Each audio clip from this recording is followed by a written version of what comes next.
Okay, I believe that I'm live now. Is that correct, Alex? Yep, sweet, excellent. So welcome everybody to this session. It's trying to be all things to all people, and I have too many slides. So what I'm trying to do is give you guys some thoughts, hello everybody down there, advice, feedback, whether you are already on the app, but it's more relevant to people who are not yet on the app. And I'm trying to be responsive to the needs of both individuals who are thinking about doing individual TikTok and also people who are looking at setting up an organisational account.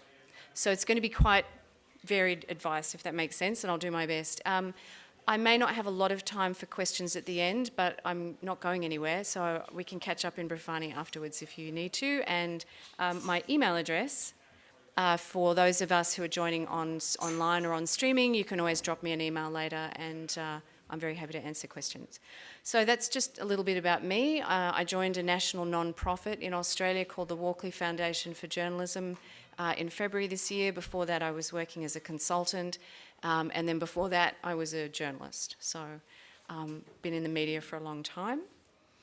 This is what I'm going to attempt to cover. So what TikTok isn't, who is on it, which is changing every day, and then to think a little bit about TikTok for news gathering and production, types of news posts, and then towards the end starting to think with all of that in mind how you would begin to identify your audience and develop ideas, and then there are some resources.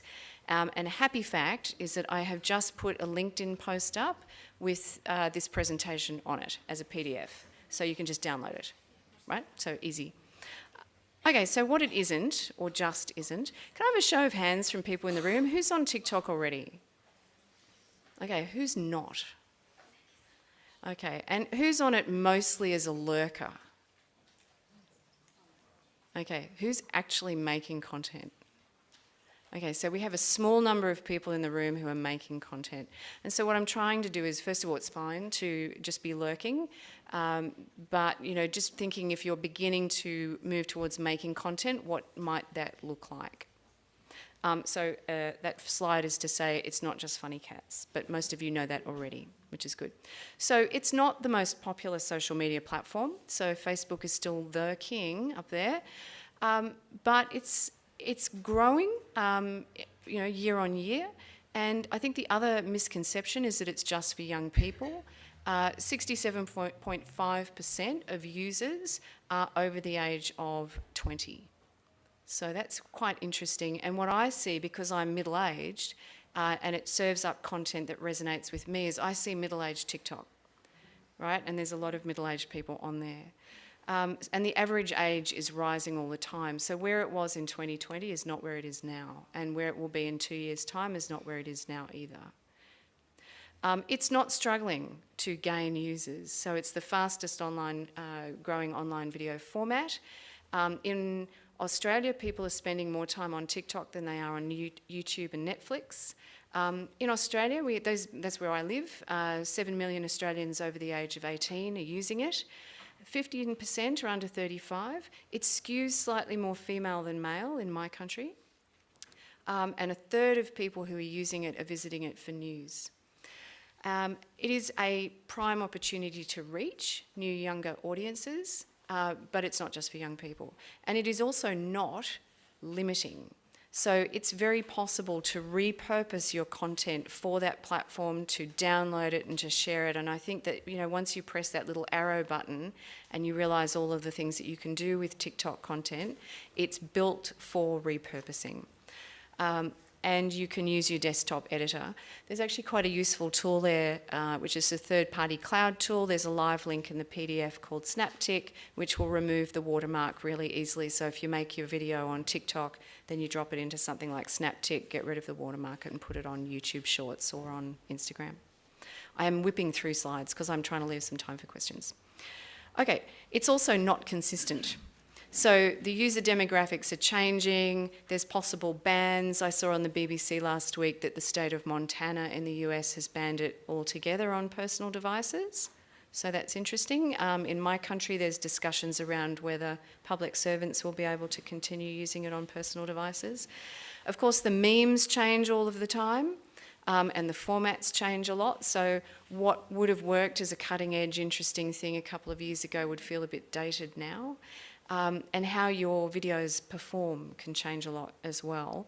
So Dylan Page, who is not a journalist but does news content on TikTok, you know, if you just have a look at the numbers that are engaging with his videos, some of them are 6 million and some of them are 1 million. So it can vary even if you are a very, very popular account, and individual videos can perform in quite different ways. So who's on TikTok? These are just some, you know, snapshots of, you know, channels in Ireland. One's from Cambodia, one's from Brazil.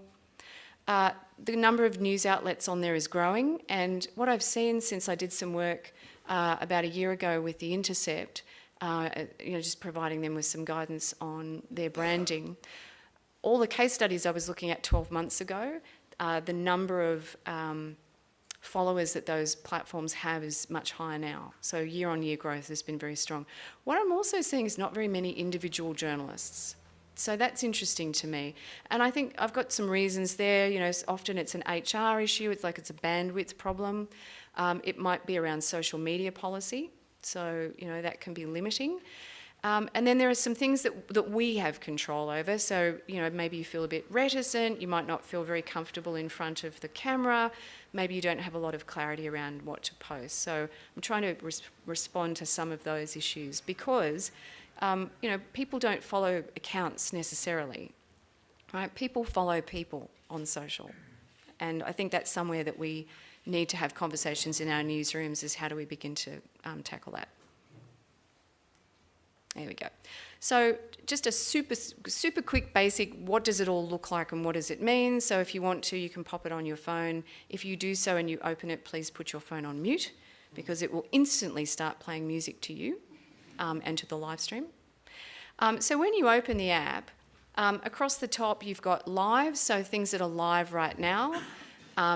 Following, so the content that's being produced by accounts you follow, and then next to that is For You, which is a personalised feed. You'll find that that'll change all the time, depending on, for example, if I was to log on to TikTok right now, I'll get content, there's always one. No, all good, all good, all good. It's lovely to have impactful training, so that makes me happy. If we were to log on to TikTok right now, we would see a lot of Italian content. I went to Fiji a few years ago and I started seeing Fiji Talk, which was interesting, and when I went back to Australia, it went away. The bottom menu, there's a home button, which is the landing page, then friends, that's mutual follows, there's the plus button, the big scary one to make content, your inbox, so notifications and messages, and then profile, which is your channel. And then down the right-hand side, there's a search button, so you can look for accounts, hashtags, users, and sounds, which can be both music, but it can also be film soundtracks, and it can also be a voiceover, or it can be imported audio, right? So maybe you've got a podcast, or you've got a radio interview, or you've done a press interview, and you want to put some images or video over the top of that. That's where you might think about sounds, a different kind of sounds. Then down the right-hand side, so the account, so you would tap to follow Top Dig. I'm very interested in Indigenous TikTok because I think it's really changing the dynamic of conversation around and between Australians who identify as Indigenous and non-Indigenous. So the heart is the number of likes on the video, comments, the number of comments. There's a little bookmark tag, so if you want to bookmark something, share it. Share it will also send it to your device, download it, all sorts of stuff. And then the little record player shape one at the bottom is the audio of that video, right? And you could tap on that and save that as a sound on any TikTok video.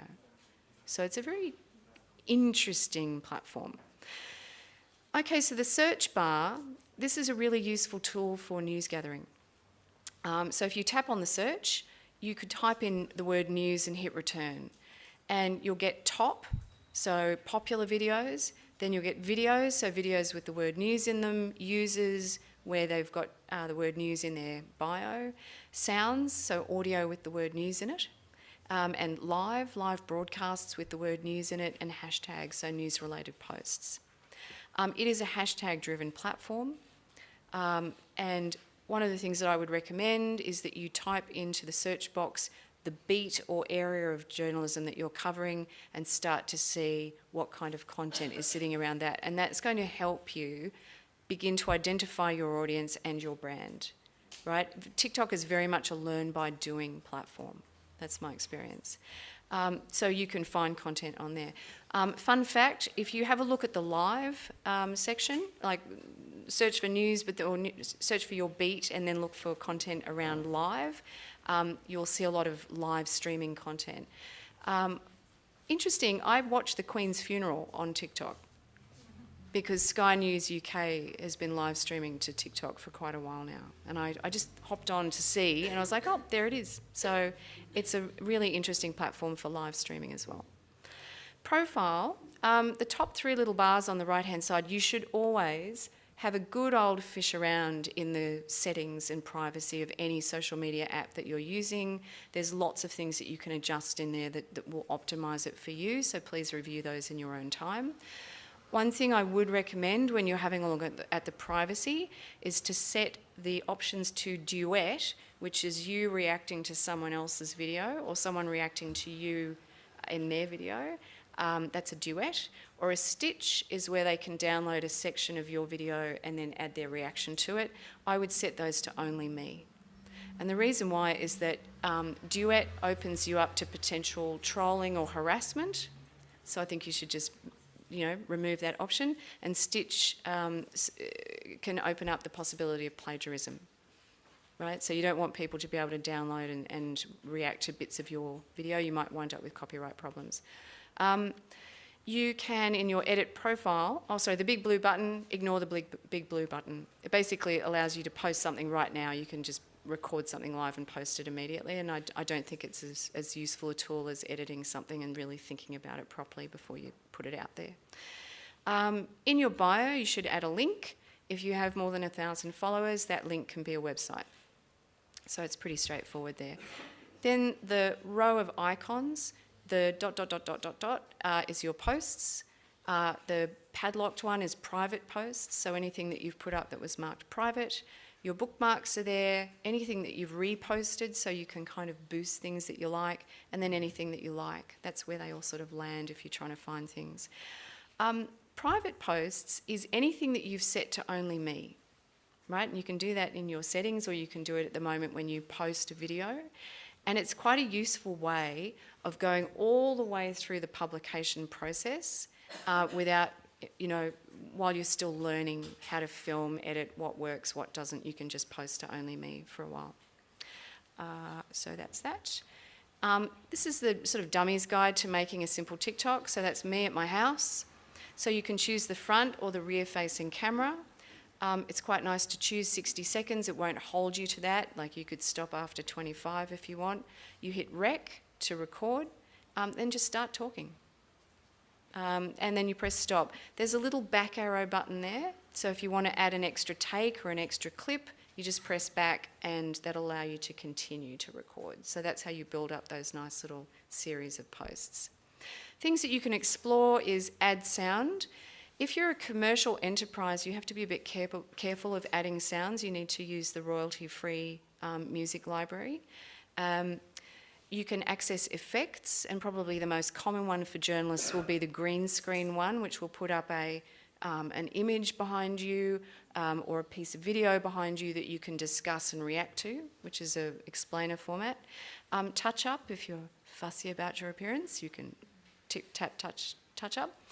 The timer, which is useful for transitions, so if you want to sort of do cutting on motion or any sort of thing like that, or you're doing something that is a dance, if you want to do dance content, you can, then you would set a timer. There's a speed option there for hyperlapses, and then there's the upload button, so you can upload content that you've recorded already. For those of you who are already making content, please excuse, and hopefully this is helpful for those of you who aren't yet making your own. All the editing buttons, basically, this is, you can just download the PDF for this presentation. I think the things that I find most useful on here is the audio editing button there, allows you to add a voiceover. It's also where you can access the fake voices. if you like. So if you don't want to use your own voice, that's where you access those. And the privacy button just down the bottom. So who can watch your video, and also are you going to allow comments on it or not? TikTok, as well as being a hashtag-driven platform, is a comment-driven platform, and that's where you'll pick up ideas for stories, but it's also how you'll start to engage with your audience. Oh, important. Second from the top, that edit clips icon is really the best one to use if you're going to edit within the app. So all these other tools there on the right-hand side are available as tools within the Edit Clips button, if that makes sense. And the Edit Clips, it's quite a powerful multi-track video editing app. I think it's a really cool tool to learn how to use. So that's where you would access those. If you're going to post your stuff, take a moment to select a good cover. So find the best frame in your piece of work. Add your cover text. It can be up to 2,000 characters now. So both Instagram and TikTok, when I looked last, which was like last week, it changes all the time, can be up to 2,000 characters. When you're adding your hashtags, go for about 6, 3 sort of general ones, and then 3 that kind of will drive specific traffic around that topic. The add link, ignore it. It's not, it just will add sort of like a game or something to your post. And the rest there, switch comments on, I think, is a good one to do as you're going into your first post, so that you can start to get a sense of what your audience thinks of your work and start to have dialogue with people. And what else did I want to particularly mention? If it's branded content or it's any kind of partnership, you do need to make sure that you disclose that. I would recommend not setting up auto share to other social platforms, that you download it and then upload it natively always. We know that from Instagram and others. And that's also where you can select draft or post. So you can save a draft and come back to it months later if you want to. There's a live button. Initially, live was a tool that wasn't available to everybody. Now it is. It's quite similar to going live on Instagram, basically. There's a goal button there, which is about gifts or donations. You should probably set that to off if you're a journalist. I would also recommend ignoring the effects button when you're going live. And in the settings, quite useful, you can add moderators, you can add audience controls, control who can comment, including blocking keywords. So if you wanted to do a live here from Perugia, for example, you could. And you can also set up the keywords so that you can screen for things like profanity and so on like that. Some basic filming tips, right? So I think we're now into an era of mobile journalism. Most people know, but if you don't, try to speak briskly without doing your news voice, because that will sound silly. Try and look directly into the lens. A good tip for that is to get a tiny little bit of Post-it note and stick it on your phone right next to the lens. So that way you'll be able to look into the lens always. Ideally have someone film you, so that you're not sort of wibbly-wobbly, or you could use a selfie stick. Do invest in an external microphone, it just sounds better. And then you can do the usual things, tap on the face to focus, try and leave, enough but not too much headroom, put yourself in the middle, make sure it's well lit. I'm a huge fan of this guy. There he is again, Top Dig. And there's a link to his TikTok in that slide there. And efficiencies, you can film on any camera. So you can film on a DSLR, you can edit on a desktop, so you can edit in Premiere Pro and upload it there if you want to. And that's often an efficiency for newsrooms.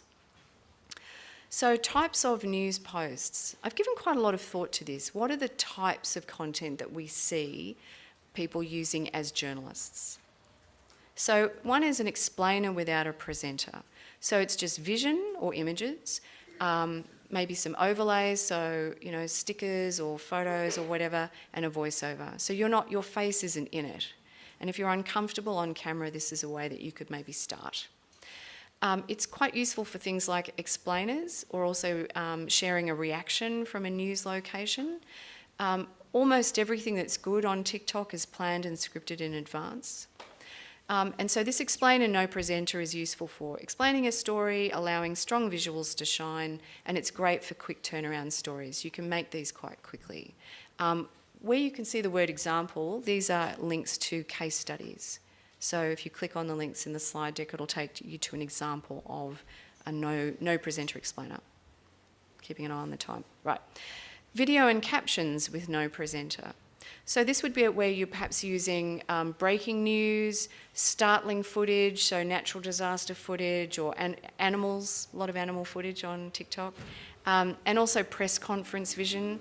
There's this wonderful press conference of Vladimir Zelensky where a journalist said, "Can I give you a hug?" And so it's just the video and a caption on top, and that's literally it. Interviewee-led no presenter. So this is where you've got the interviewee's audio and then shots of them. I think CBC Canada did a lovely one with this young gentleman who has memorised the Quran. So he's just talking about what that meant to him, why he did it, how he went about it, and then there are different shots and footage of him. So there's no journalist present in that content at all. I think for those sorts of pieces, it's best to edit in a sort of a dedicated editing app rather than in this app. And it's great for sharing strong narratives, so a strong character that you've encountered, sharing someone's personal experience, and you can also use audio from, as I mentioned earlier, perhaps as a TV package or radio package or a podcast, and you've got some great shots of the person and you can recut that for TikTok. Presenter-led analysis. So this will be images or videos behind you. You would use something like green screen to put this together. And then you're in the front explaining a story. So it's great for sharing breaking news and updates, stories where you've only got some images, so you can put a video of yourself on the front to just make it a bit more dynamic.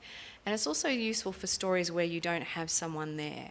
So you've got the footage or the images behind you, and you can say, in this situation, it was about the theft of an artwork, for example. And then presenter-led location report. So you're actually somewhere interesting. You do a first-person piece to camera. Simone Tafunai from TVNZ. She's was doing some reports from Polyfest, so the Polynesian Festival. She was there. She was interviewing quite a few people. She's got a massive following on TikTok. And it's useful for explaining a story or an issue, leveraging strong location video, or in this instance, strong interviewees. So she was interviewing a boy band who are quite popular in the region. And these sorts of things build trust because it shows to your audience that you're there, you've got boots on the ground. And then Vox Pops, so just the normal, short interviews on location, great for getting public reactions, great for getting views on a controversial topic, also a light-hearted topic, and it's good for demonstrating a connection with your community and also generating discussions in the comments, and that's where you're also going to get some good story ideas. So here, it was a story in Australia about should we make mathematics compulsory up until year 12 or something like that. So it's just popping around and asking people, what do you think about that? And then, of course, there's the wonderful team at the Washington Post. So they do a lot of solo, mini dramas where you can do that by yourself. So where you're one side of the screen and then you film yourself reacting to yourself, or you might have a team of people doing those. Those are great for telling stories that are serious in a more informal way, which works really well on TikTok, and tapping into that mini drama format. The thing about this, though, it's complicated to produce. You need to spend a bit of time thinking and planning your story. Your characters are acting out a script. The script's got to be good and tight, and you need strong personalities with acting skills. So I think a lot of us, including me, have fangirled the Washington Post work, but I think now that there's a lot of more varied content on TikTok that's doing well in news, you think, well, it doesn't have to be that. We can't all be Dave Jorgensen, and that's okay. The question around individual organisation accounts, I think a lot of people are familiar with the wonderful work of Sophia Smith-Gaylor at Vice. She was previously at the BBC. Another person to look at is Max Foster at CNN. So Max has a really strong personal account, and then CNN has a separate account. Vice, on the other hand, kind of combines the two. So there'll be the sort of agency vision type stories, and then there'll also be first-person explainers. I think there are pros and cons to individual accounts. The pros are people like to follow people. If everyone's making content, it reduces bottlenecking. It doesn't all have to go through one overworked video producer, for example. And those first-person stories do work best on the platform. The difficulty, of course, I did mention social media policy earlier. There's that tension if people take followers with them if they change jobs. That conversation will be had differently at every news organisation. But facts are facts. People like to follow people.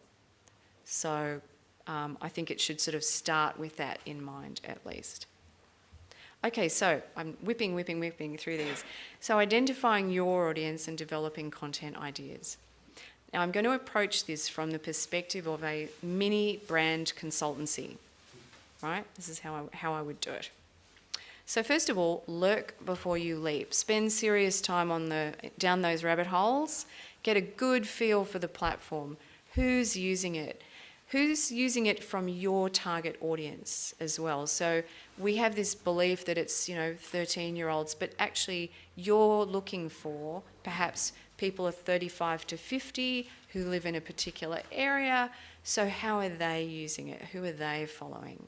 And that means looking at accounts that are a bit like you to see who's sort of, I guess, on it, but also how are people reacting to it. And also you need to spend a bit of time on there understanding how memes work. So the one down the bottom was doing really good numbers about 6 weeks ago. It's Nicolas Cage and Pascal Pedro, and it's set to a piece of music by the Mamas and the Papas from the 1960s. And those of us who are on the app are going, yeah, and it was really good. And everyone who's not on the app goes, I don't know what you mean. So you have to lurk before you leap. Study other news outlets and journos. So there's a really amazing platform actually called TikTok Journalism. This image on the right-hand side, it's an endeavour to try and understand who's using the platform globally. So that's one. And then the list below is managed by, I'm going to make a mistake of the name. I'm going to say Francesco Zaffarani. I think that's correct. He just has a running Excel format spreadsheet of outlets and people who are on the app.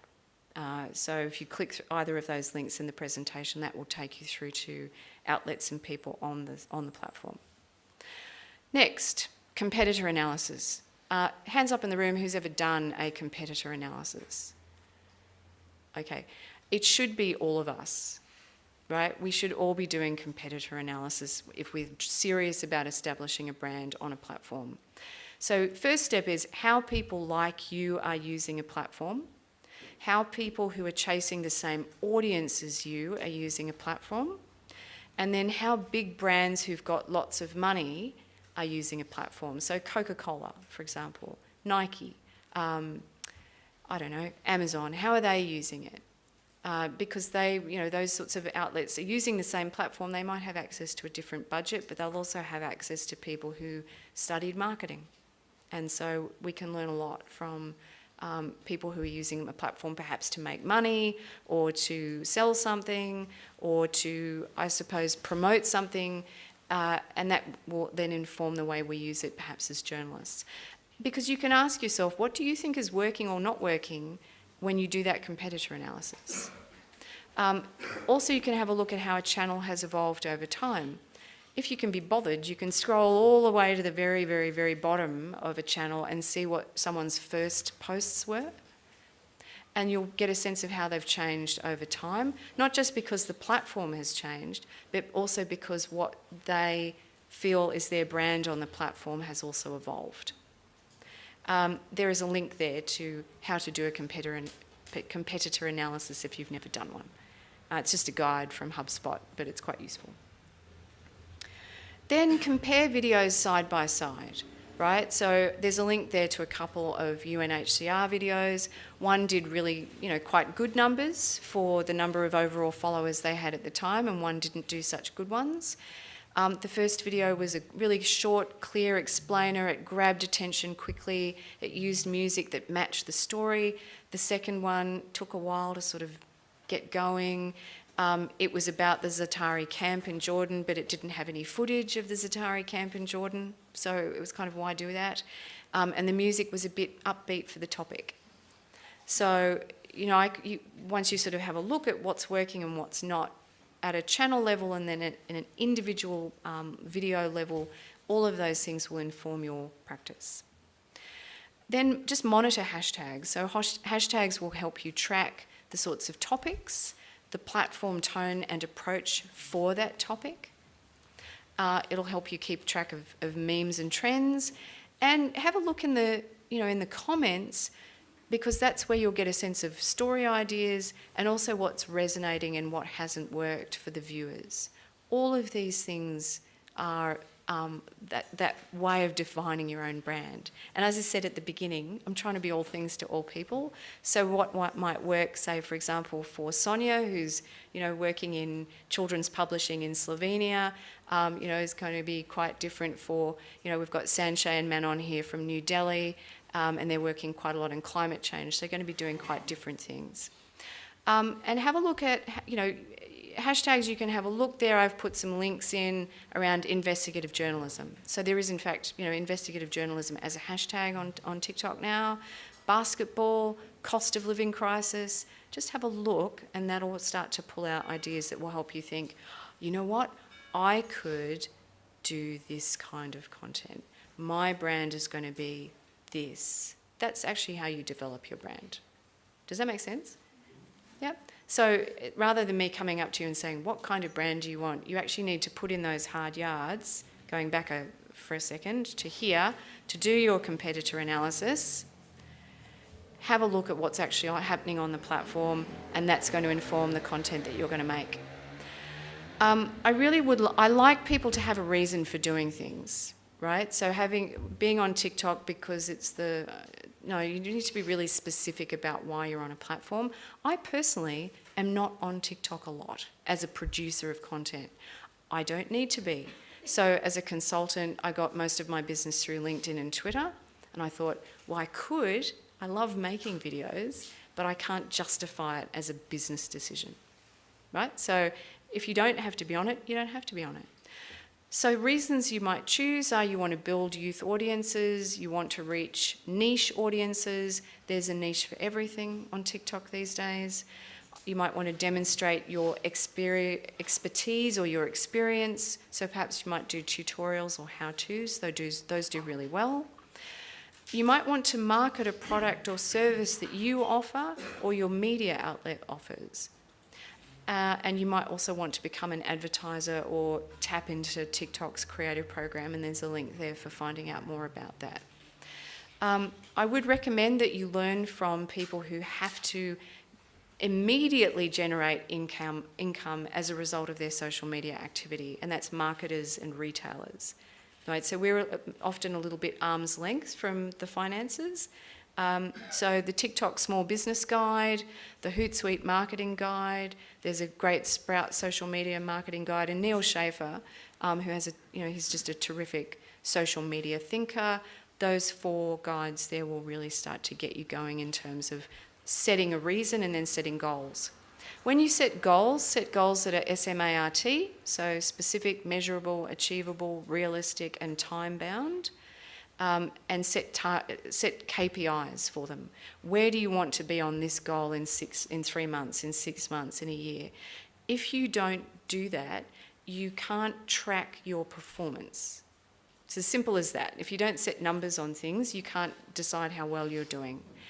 And if you do set those sorts of goals, you can say, well, this worked in relation to that goal, and this totally didn't in relation to that goal. So that's why it's important to set those things. Okay, that being said, you can launch and tweak as you go, which is how most people are doing it. So based on everything, define your, goals and KPIs is what that should say there. Then most users adjust and optimise as they go along. And it's a very forgiving community. Very early on, I think 2019, New York Times described TikTok as the last positive place on the internet. And I still feel like that's kind of the case. And that's also what the algorithm serves up to me, but also in the comments, a lot of people are just very forgiving of each other. It feels very young in that way. You know, like, well done you, and we're all here for you. There's quite a lot of that, which you don't see on Twitter. You know, or LinkedIn, really, or Facebook. You know, comments on Facebook posts often descend into flames quite quickly, and you just don't really see that so much on TikTok. And I think because it is a comment-driven platform, users that are responsive and listen to the comments iterate and do well. There's a wonderful, that I would have loved to have played some things, but time is of course short.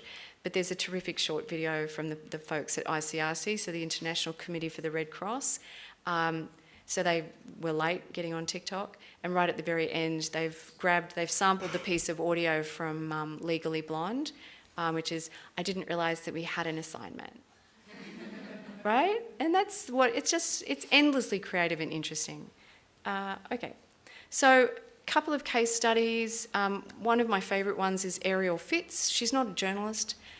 She's just a normal human being living in America. She's an influencer. She started out doing kind of fashion posts, and then she did some posts on relationships, which started to pick up numbers.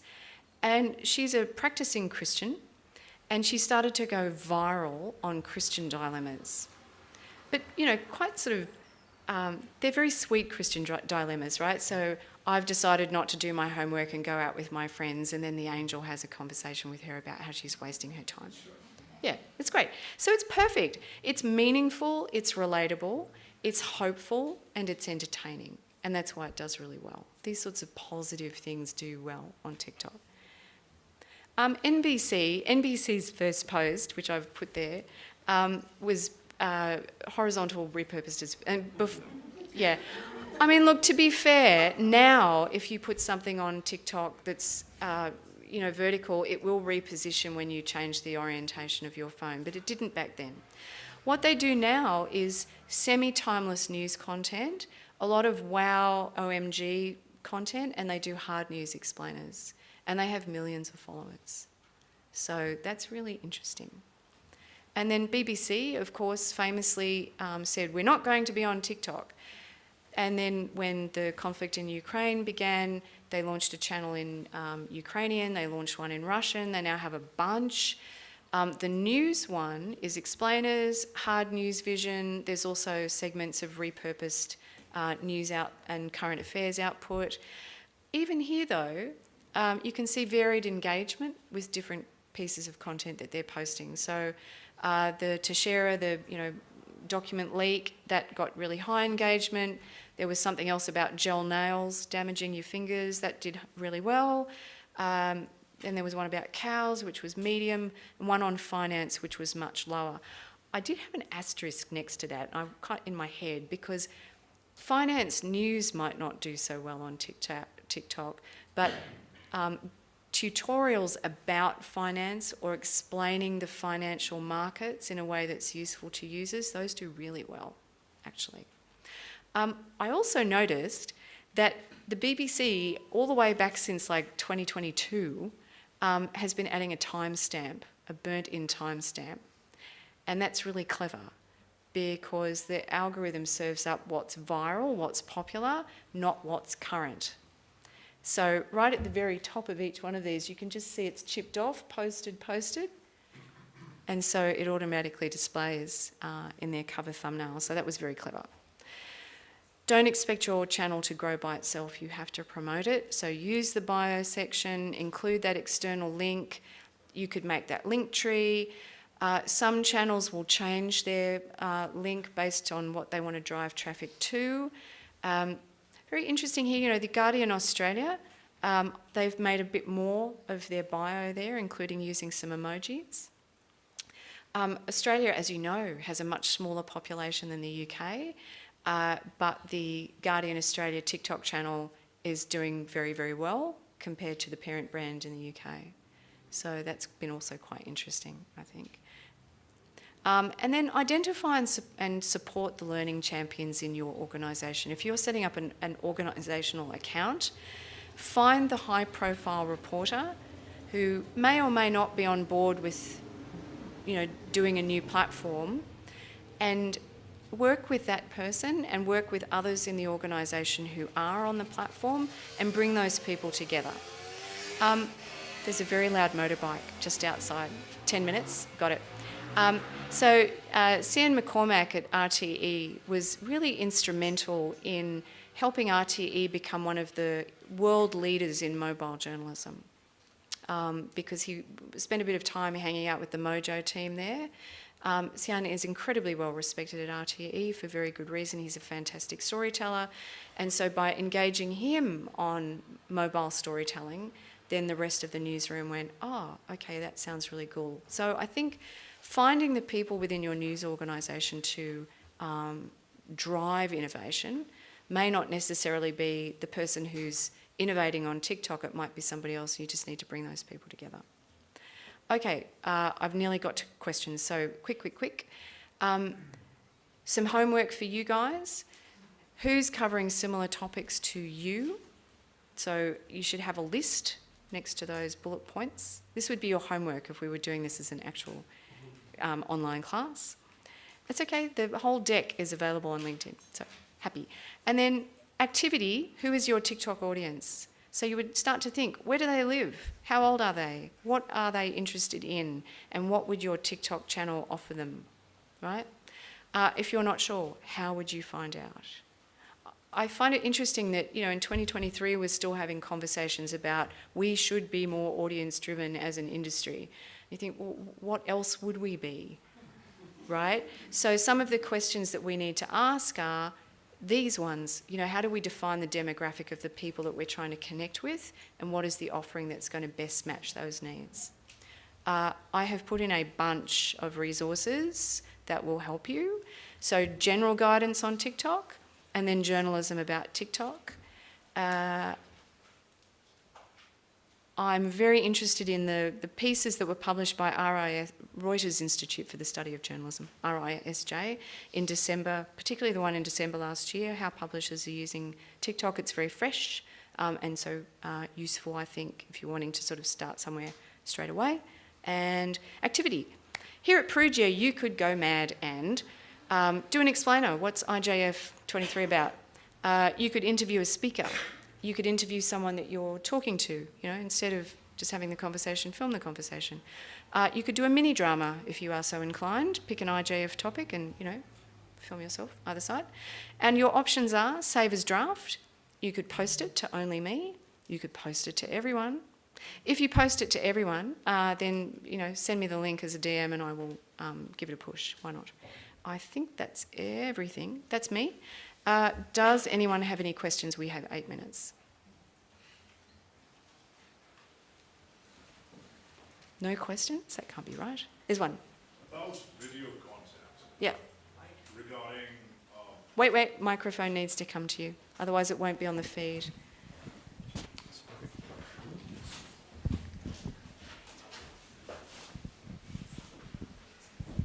Thank you, Waj Khan, Nikkei from New York. How are you? I'm very well. Okay, so about using video which is available across TikTok. There's a video running of, I don't know, an incident in India, which is not Reuters, not Wires, not AP. Can we use it? Should we use it? So where would it be instead? You mean user-generated content? Going back to the particular bit where, for example, an anchor or a reporter in New York is explaining something which is happening in Asia on a video which has potentially gone viral in Asia. Yet the reporter's in New York. We don't have access to that video. It's not Reuters video. It's alive and kicking somewhere on Asian TikTok. Mm-hmm. What are the user implications and copyright implications? That's a really interesting question. I mean, I think, you just go back to your media house's rules, right? So what are your existing rules on how do you source, verify and obtain broadcast permissions to use a piece of footage? So that's really where you would start. So you'd have to contact the person who's made the video, or that you have a way of it would be the way that you treat the rest of the content that you get that's gone viral already. So how do you do that on your website, for example? How would you do that on your Twitter, for example? The same sorts of rules would apply. Does that help? Kind of, yes. I think I mean, we would generally use, if something's gone viral, we would say off of Twitter, but you can't really source something which is viral. It's viral. Yeah, but this, I mean, I think, you know, some of these things are fairly standard in journalism nowadays, which is you've got to source it, you have to verify it, you have to be confident that you can publish it. And if you can't do any of those things, you know, perhaps you could use some stills instead and say a video about X, Y, and Z has gone viral in. Then you'd have to think, does that work as a video post or not? It might work if, for example, you have someone in-house who has a personality strong enough to carry that content. Otherwise, it might not be a natural TikTok post. There's a question, and there's one too. Yeah, hello. Hi there. I host an explainer show for Al Jazeera, and I've started making a lot more TikTok content. So I use the platform, and I really enjoy it. But I am also very frustrated with it because someone once described it as a slot machine. You know, sometimes you strike gold and your video gets 2 million views, and then other times it gets 800, and you've put even more effort into that video. So what's your response to maybe a common complaint that it's a very algorithm-driven platform, and we could follow all the wonderful advice that you've given us, but you know, sometimes it just doesn't make it get enough eyeballs? I know, and that is one of the frustrations of the platform, and you can see that it affects accounts irrespective of size and irrespective of follower volume, right? So if you have 100 million followers, 30 million or 20 million it's a 10 million difference. It's a lot. I mean, look, I suppose it's again being clear about what your goals are on the platform, and I don't know that one of those goals can necessarily be consistent viewer numbers, because that's not how it works. I think if you feel that you're getting engagement on the videos that are important to your target audience, right? So building your follower numbers so that they're more likely to see your content. I mean, my sense where the platform is right now is that it has sufficient variety and richness that people are beginning to actively build significant numbers of accounts that they follow, and perhaps spending more time on the following tab than the For Me tab. And that's kind of what you want.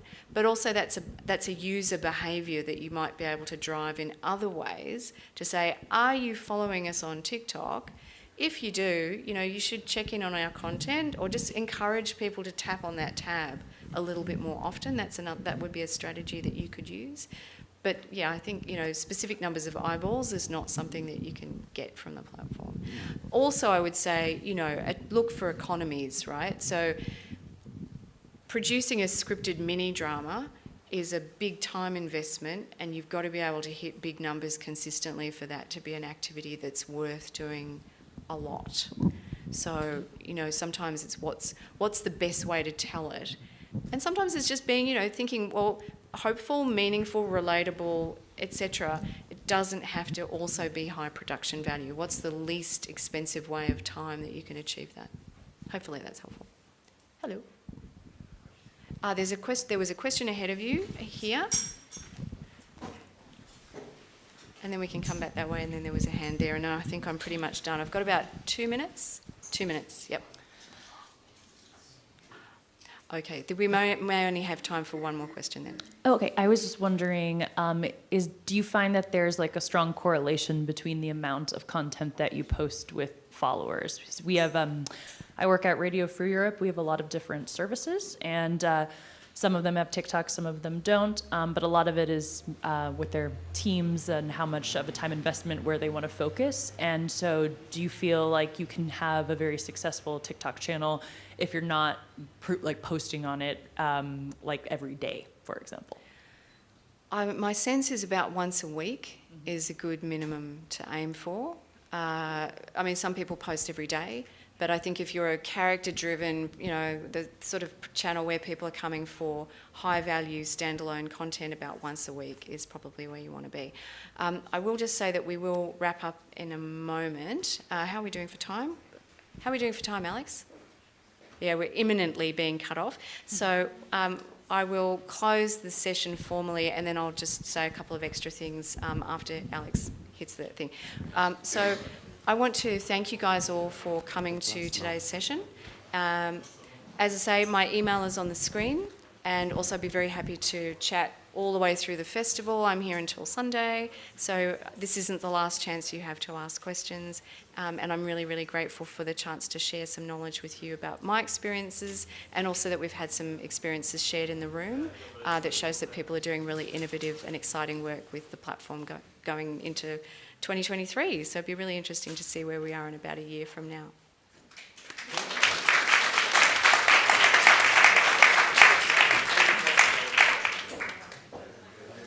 Thanks, everybody. I'm going to hang around in the area just outside for a few minutes, so if you do have more questions or want to share, we can.